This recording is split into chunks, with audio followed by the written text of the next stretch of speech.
Пока спортсмены наматывают первые круги на стадионе, тренеры проходят комиссию по допуску команд. Проверяют страховки, медицинские справки. Участвовать в соревнованиях будет около 250 лыжников. Именитых и титулованных не так много, но организаторов это ничуть не смущает.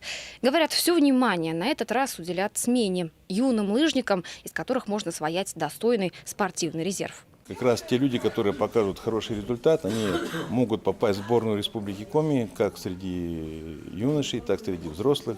И потом уже в составе сборной Республики Коми выступать в зимнем сезоне на других соревнованиях. Спортсменов ждут гонка и спринт по лыжероллерам. Их побегут средние и старшие возраста. Младших же допустят только до участия в кроссе. Все-таки летний вариант лыж – вещь опасная. Кататься на них – целое искусство.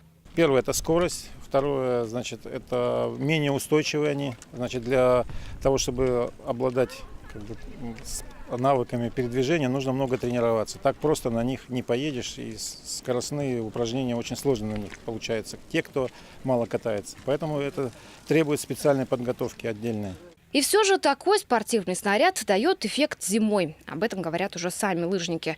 Вот делегация из Уцилимского района. Сегодня ребята приехали за победой, хотя у каждого все-таки есть свои страхи. Боюсь очень упасть с горки, еще ни разу не каталась. Как-то на них более страшно, потому что здесь асфальт, и если упадешь, то будет больше травм, чем на лыжах, там хотя бы на снег падаешь.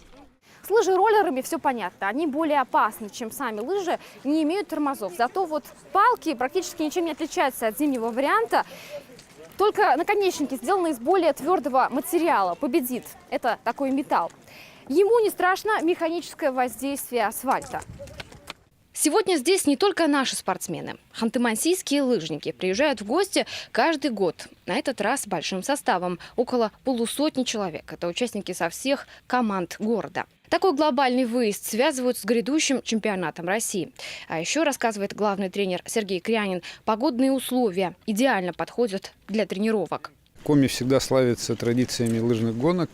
И на протяжении уже с прошлого века, с незапамятных времен отсюда выходят очень классные спортсмены, хорошие лыжники. И здесь хорошие традиции, это надо поддерживать и этим пользоваться.